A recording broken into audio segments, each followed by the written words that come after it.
Welcome to the Real News Network. I'm Kim Brown in Baltimore. The government of Canada's Prime Minister Justin Trudeau has been portrayed as being quite popular in Canada. However, recent policy decisions and polls suggest that the government is perhaps more out of touch with popular sentiment than is usually portrayed in the media. For example, last week, Trudeau announced that he will not pursue a reform of Canada's electoral system, something that he had promised repeatedly prior to becoming Prime Minister. Also, a new Ecos poll that is about to be released shows that Canadians are far more supportive of Palestinians than Trudeau is himself. And joining us to discuss Trudeau's defiance of popular sentiment in Canada is Dimitri Lascaris. Dimitri is a lawyer, journalist, and activist. He's also a board member here at The Real News. Dimitri, thank you so much for being here. Thanks for having me, Kim. So first, let's begin with the electoral system change that Trudeau promised but is now no longer pursuing. So what was this change about, and why did he decide to abandon the effort? In Canada, we have a system called first past the post, which means it's essentially a winner-take-all system. So in an electoral district, which we call ridings here, if you have, for example, 4 or 5 candidates, the candidate who garners the most votes, even if it's a much less than a majority of the votes, becomes the representative of the riding, the MP, and all the other votes basically get wasted. They don't have any impact on the composition of our parliament. So there was a lot of pressure for the system to be changed because so many votes were not effectively being taken into account in the distribution of seats in the parliament. And the system that best accomplishes that is proportional representation.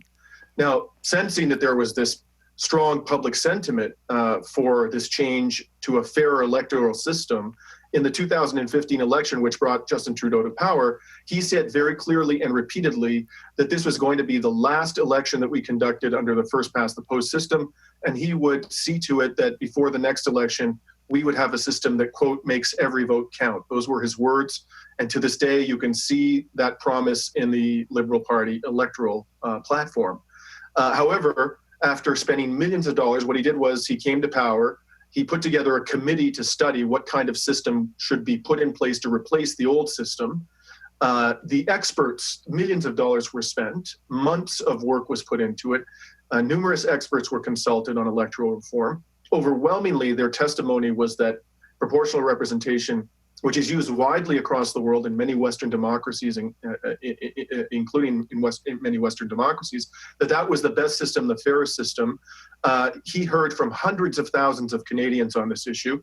Approximately 70% of them said that they wanted proportional representation. And then to the last second, he just basically ditched the whole thing. And all of that time, money, expertise, input from Canadians was wasted. I think the reason, quite simply, why he did it, the real reason, is because no party stands to lose more in a proportional representation system than the Liberal Party.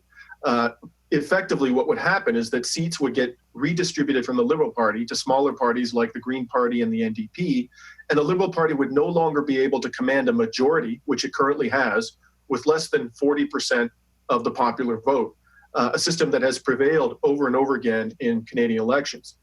What he told people, that was, I think, the real reason. What he told people was that there wasn't a consensus. In other words, that there wasn't complete agreement across the country on a new system. Well, since when do we set the bar that high for adopting a program of legislative reform, whatever the subject of that reform may be? Why does there have to be complete agreement? Isn't it enough that 70% of the Canadians who gave their input said that they wanted a system of proportional representation? So frankly, he articulated some other excuses, but none of them really hold water. Like he expressed a fear of an extremist party having power. But you look at what's happening to the Conservative Party now. One of their candidates is Kelly Leitch. Another one is a fellow by the name of Kevin O'Leary, a Canadian who appears on reality TV in the United States, each of whom could easily be characterized and fairly be characterized as extreme right-wing in their politics. They could quite easily become the leader of the Conservative Party. And under the first past the post system, that party could acquire a majority government with much less than a majority of the vote, even with substantially less than 40% of the vote. So in fact, it's the current system which creates a risk of an extremist coming to power, a heightened risk, not a system of proportional representation. So apparently the new Democratic Party, the NDP, and the Greens are insisting that a referendum be held on changing the electoral system. So what are they proposing to do in this referendum exactly?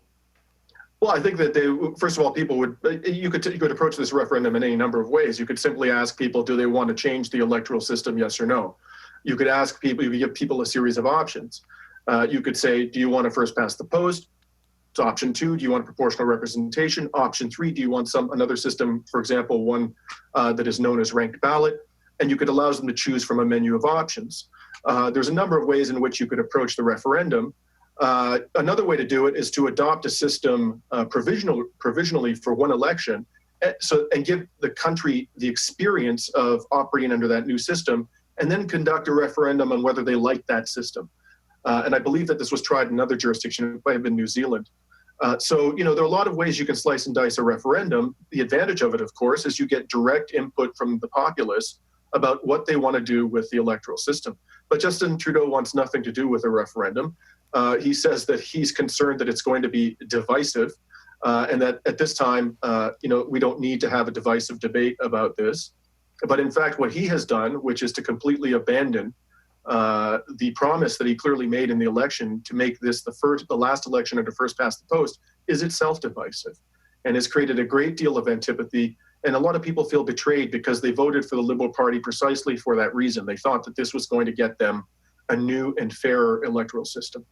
So the other issue that I mentioned in the introduction is the new ECOS poll that shows that Canadians believe that sanctioning Israel for human rights violations is reasonable. However, Trudeau has repeatedly declared unwavering and unconditional support for Israel. So first, what can you tell us about the poll's findings?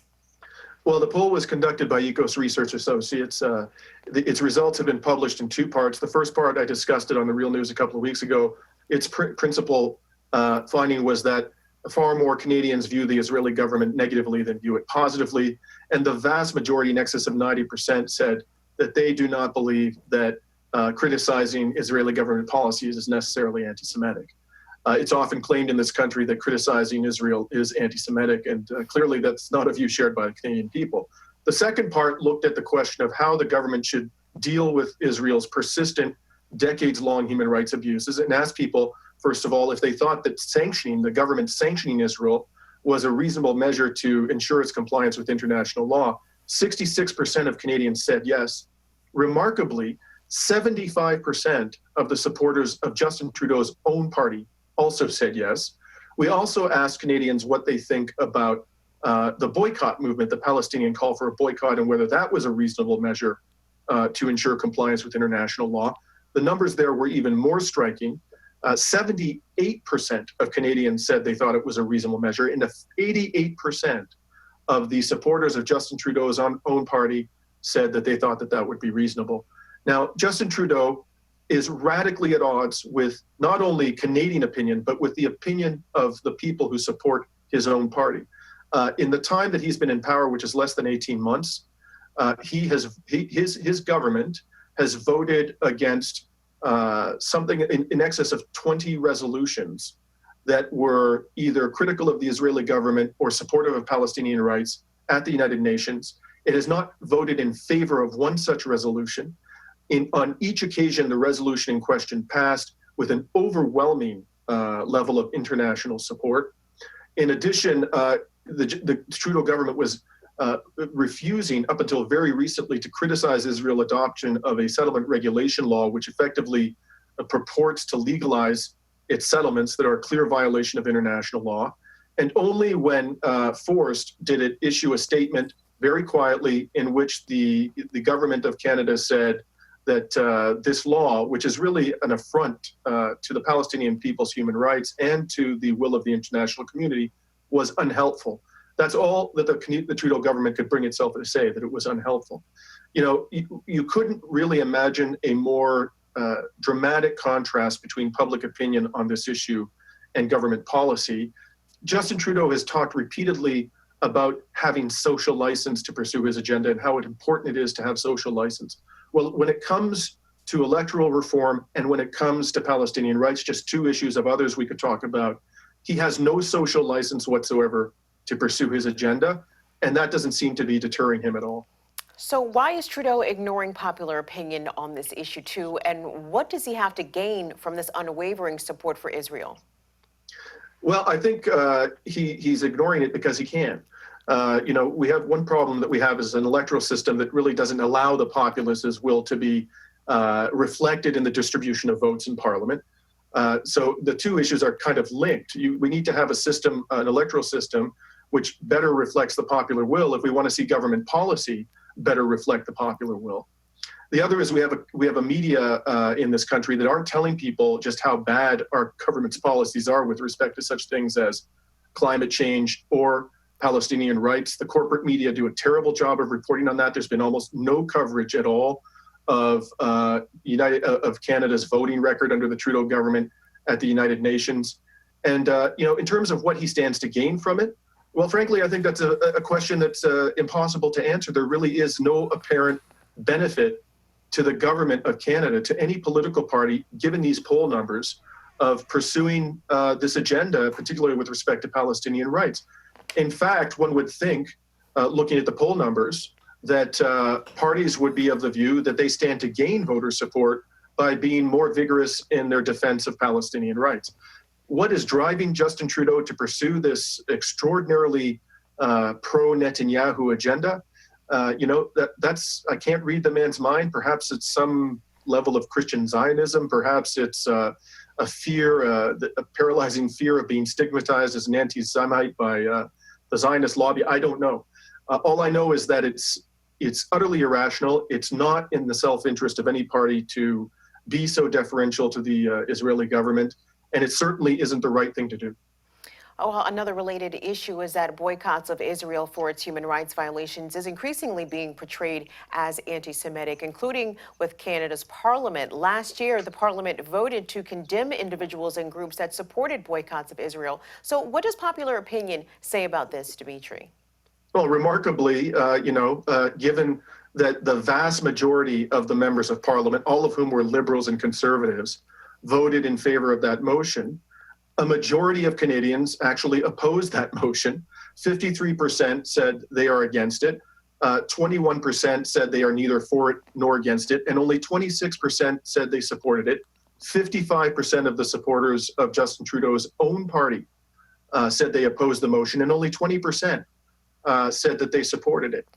Remarkably, even 1/3 of the Conservative Party supporters oppose this motion, and only 46%, less than the majority, support the anti-BDS motion, despite the fact that Conservative Party leadership is about as pro-Israel a leadership as you can find in the Western world. The predecessor government under Stephen Harper, Conservative Stephen Harper, was widely regarded as the most pro-Israel state in the world during his 10 years in office. And yet even the supporters of his own party, 1/3 of them are opposed to the anti-BDS motion. And this really, I think, you couldn't demonstrate more dramatically what a disconnect there is, at least with respect to the issue of Palestinian rights, between Canadian public opinion and the views of the political elites in this country. And by that, I mean the leadership of the Conservative Party and the Liberal Party. Indeed. Well, we've been joined today with Dimitri Lascaris. He is a lawyer, journalist, and activist. He's also a board member here at The Real News. Dimitri, we appreciate your reporting today. Thank you. Thank you, Cam.